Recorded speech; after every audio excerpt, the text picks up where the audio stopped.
સાહિત્ય સેતુ સર્જનાત્મકતાના વિકાસ માટે લેખન કૌશલ્ય શિબિર યોજાઈ.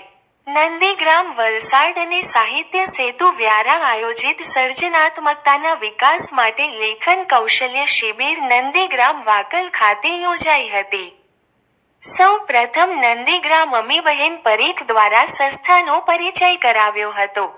આ કાર્યક્રમમાં ગઝલના છંદનું પ્રશિક્ષણ પૂર્ણિમા ભટ્ટ દ્વારા સરળ ભાષામાં છંદની સમજ આપવામાં આવી હતી. ટૂંકી વાર્તાની સ્વરૂપગત સમજ અને લખવા માટે પ્રાયોગિક કાર્ય ધર્મેશ ગાંધી દ્વારા સરળ અને આકર્ષક કઈ રીતે લખી શકાય તે માટે વિસ્તૃત માહિતી આપી હતી.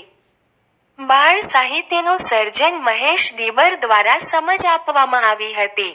અને પૂરક લોકભાષા અને શિષ્ટ ભાષા જેવા વિવિધ વિષયો પર શિબિર યોજાઈ હતી. આ દરમિયાન આશીષભાઈ શાહ ઉપપ્રમુખ સાહિત્ય સેતુ વ્યારા, પ્રા. ગીતા મકવાણા મંત્રી સાહિત્ય સેતુ વ્યારા અને નૈષ્દ મકવાણા પ્રમુખ સાહિત્ય સેતુ વ્યારાના ઉપસ્થિતિમાં યોજાઈ હતી. આ કાર્યક્રમમાં દરેક સાહિત્ય રસિકો, સર્જકો, નવોદિત લેખકો મોટી સંખ્યામાં ઉપસ્થિત રહ્યા હતા. સાથે મણિલાલ ભૂમસારા જિલ્લા શિક્ષણાધિકારી, દારાસિંગ વસાવા જિલ્લા પ્રાથમિક શિક્ષણ અધિકારી તેમજ મહાનુભાવો પણ મોટી સંખ્યામાં ઉપસ્થિત રહ્યા હતા. કાર્યક્રમના અંતે કવિ સંમેલન પણ યોજાયું હતું, જેમાં દરેકે પોતાની રચનાઓ રજૂ કરી હતી. સમગ્ર કાર્યક્રમનું સંચાલન રાજેશભાઈ પટેલે કર્યું હતું. સાહિત્ય સર્જન અને ખાસ કરીને સાહિત્ય લેખન કૌશલ્ય જ્યારે વાત આપણે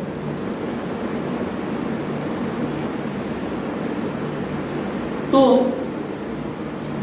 સામાન્ય રીતે સાહિત્યના જે હેતુઓ છે એમાં પહેલો હેતુ છે પ્રતિભા. કે જે સર્જક હોય એનામાં પ્રતિભા હોય જ અને કુદરતી દેન છે.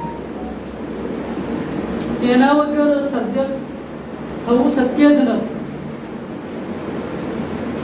બીજી વાત જે છે એ વ્યુત્પત્તિ અથવા જ્ઞાન, નોલેજ. કે સર્જકે જ્ઞાનની પ્રાપ્તિ પણ કરવી જોઈએ. આ બેને વાત કરી કે ગઝલ લખવીએ તો એના માટે આપણે છંદ શાસ્ત્રનું અધ્યયન આપણે કરવું જોઈએ. આપણે ત્યાં પણ કવિ શિક્ષા, તમે થોડા વર્ષ પહેલા એવા રાજાશાહી હતી એ સમયે એ પહેલાની વાત કરો તો કવિ શિક્ષાના કાર્યક્રમો થતા.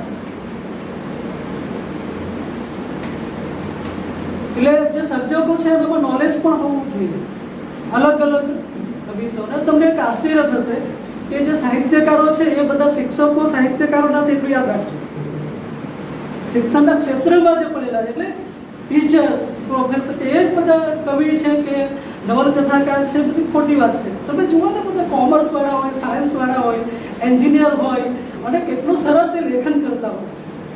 ત્યારે કોઈ કવિ સંમેલનમાં આપણે સાંભળે તો આપણને આશ્ચર્ય થાય. તો બીજું જે મહત્વનું તત્વ છે એ નોલેજ, અને ત્રીજું જે છે તે અભ્યાસ. આજનો આપણો કાર્યક્રમ છે એ અભ્યાસનો લેખન કૌશલ્ય. કે અભ્યાસ પણ એમ કહેવાય છે કે જો તમારામાં પ્રતિભા છે પણ જો તમે અભ્યાસ નહીં કરો તો તમારી પ્રતિભા પણ મુઠ્ઠી થઈ જાય. તેને અણીદાર રાખવી હોય તો અભ્યાસ જરૂરી છે. એટલે આ જે કાર્યક્રમ છે લેખન કૌશલ્યનો એ અભ્યાસ માટેનો કાર્યક્રમ છે, સર્જકો માટે. એટલે નેસતભાઈને હું ખરેખર અભિનંદન પાઠવું છું કે કાવ્યના જે હેતુઓ છે એમાં એક હેતુ આપ પાર પાડી રહ્યા છો. એ તો તમે જુઓ ને કે કાશ્મીરની અરણીમાલ નામની એક કવિયત્રી નાની હતી અને ગીતો ગાતી.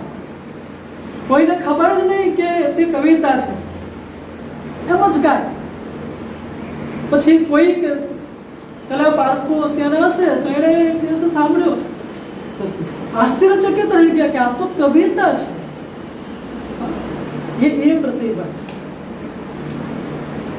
તો આ મિત્રો આ ત્રણ વસ્તુ જરૂરી છે. અને એના માટેનો આજનો આ કાર્યક્રમ છે. અલગ અલગ જે સાહિત્ય સ્વરૂપો છે,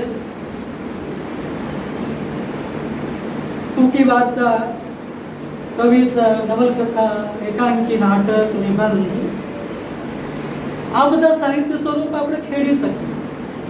અને આમ પણ સર્જક તો એક અલગ જ મૂડી વ્યક્તિ હોય છે.